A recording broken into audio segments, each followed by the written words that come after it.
ब्रजभूषण जी उर्फ पंडित जी अभी अभी मार्केट से लौटे हैं। इतनी भीड़ भाड़ कि उनको तो घबराहट ही होने लगती है।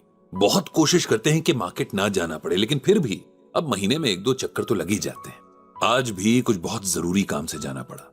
गीता पढ़ते पढ़ते पंडित जी भी फिलोसोफर हो गए हैं। सारा दिन हर बात के पीछे की फिलॉसफी ढूंढते रहते हैं, लेकिन डिस्कस बस उनके साथ ही करते हैं जिनका उसमें कुछ इंटरेस्ट होता है। बिना इंटरेस्ट के किसी को ज्ञान देना मतलब उस ज्ञान की बेइज्जती करना ही होता है। आज मार्केट में एक बहुत पुराने जान पहचान वाले एक इंसान मिल गए। पहले तो पंडित जी उन्हें पहचान ही नहीं पाए, लेकिन जब उनके बार बार कहने पर दिमाग पर जोर डाला तो याद आया कि हाँ, ये तो वर्मा जी हैं। अरे वही जिनकी शहर में मशहूर मिठाई की दुकान है। सुना है अब तो ऐसी कई दुकानें शहर के अलग अलग हिस्सों में खोल ली हैं। जब इनकी एक ही दुकान हुआ करती थी तब ये उसी दुकान पर बैठते थे और पंडित जी अक्सर वहां से मिठाइयां वगैरह खरीदते थे। अब तो वर्मा जी वहां नहीं बैठते और पंडित जी खुद भी बाहर का कुछ नहीं खाते। पिछले कुछ सालों से एकदम सिंपल लाइफस्टाइल जी रहे हैं पंडित जी और उनकी पत्नी सरला जी। हालचाल पूछने के बाद वर्मा जी पंडित जी को जबरदस्ती अपनी शॉप पर ले गए। पंडित जी जाना तो नहीं चाहते थे, लेकिन वर्मा जी ने इतने प्यार से उन्हें बुलाया कि मना न कर सके। जब तक पंडित जी के बच्चे छोटे थे तब तक तो वो वर्मा जी से लगभग रोज ही मुलाकात करते थे, क्योंकि बच्चे रोज कुछ न कुछ फरमाइश ही किया करते थे। अब इतने साल बाद मिलना हुआ तो वर्मा जी बहुत खुश हो गए। शॉप बहुत अच्छी और मॉडर्न इंटीरियर वाली थी। पंडित जी ने बहुत तारीफ भी की। वर्मा जी बोले कि उनकी बड़ी बहू इंटीरियर डिजाइनर है, उसी ने सब डिजाइन किया है। इसके बाद बच्चों के बारे में बातचीत शुरू हुई। वर्मा जी की 2 बेटियां हैं जो अब शादीशुदा हैं और एक बेटा है जो वर्मा जी के बिजनेस को एक्सपैंड कर रहा है। अब तो उसने ऑनलाइन ऑर्डर्स लेने भी शुरू कर दिए हैं, वर्मा जी ने बताया। पंडित जी ने उनके परिवार की इस ग्रोथ पर खुशी जाहिर की। और वर्मा जी, आपके छोटे भाई साहब कैसे हैं? दरअसल पंडित जी का वर्मा जी के छोटे भाई से ज्यादा अच्छा रिश्ता था, क्योंकि वे दोनों लगभग हमउम्र थे और दुकान पर भी ज्यादा वर्मा जी के भाई ही मिला करते थे। कई साल हुए उनका स्वर्गवास हुए, वर्मा जी ने बेहद दुखी स्वर में कहा। क्या? कैसे?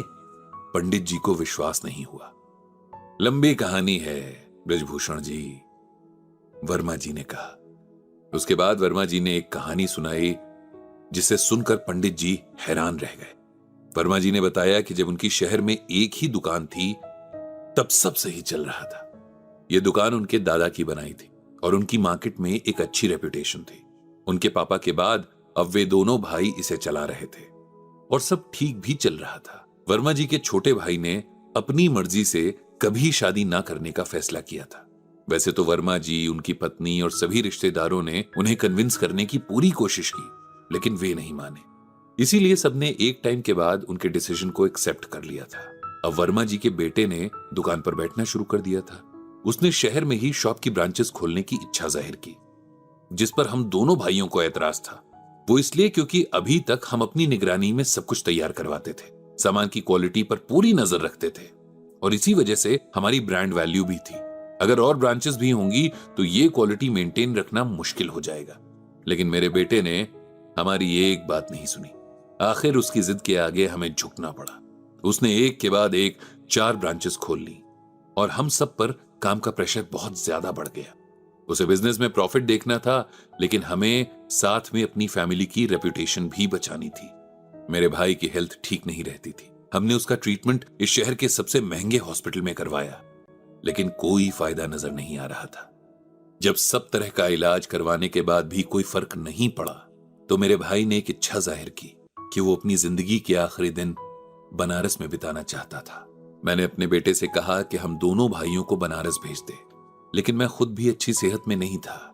इसीलिए बाकी फैमिली ने मेरे जाने पर ऐतराज जाहिर किया, लेकिन मेरा बेटा खुद भी जाने को तैयार नहीं हुआ।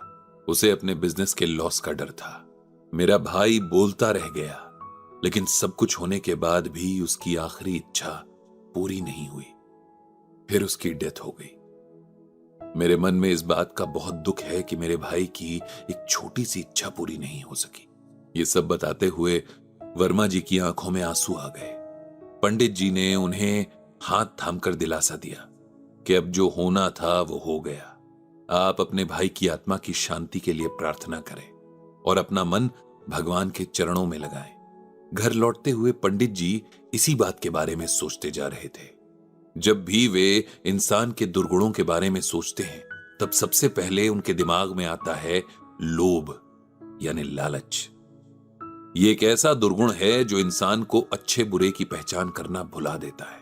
जितना लालच के दलदल में गिरते जाते हैं, अच्छा इंसान बनने, अच्छे कर्म करने से दूर होते जाते हैं। भगवान श्री कृष्ण ने भी गीता में कहा है, त्रिविधम नरकस्येदम द्वारम नाशन आत्मनः कामः क्रोधस तथा लोभस तस्मात् तत्त्रयम् त्यजेत। इसे सिंपल वर्ड्स में ऐसे समझिए कि भगवान ने 3 बातों से बचकर रहने को कहा है, क्योंकि ये 3 अवगुण हमें सीधे नर्क में ले जाते हैं, या यूं कह सकते हैं कि हमारी लाइफ को नर्क बना देते हैं। ये 3 अवगुण हैं काम यानी कुछ पाने की लालसा, गुस्सा और लालच। ये सब बुराइयों की जड़ है। भगवान ने श्लोक में कहा है कि अगर अपनी भलाई चाहिए हो तो इन तीनों से हमेशा दूरी बनाकर रहनी चाहिए।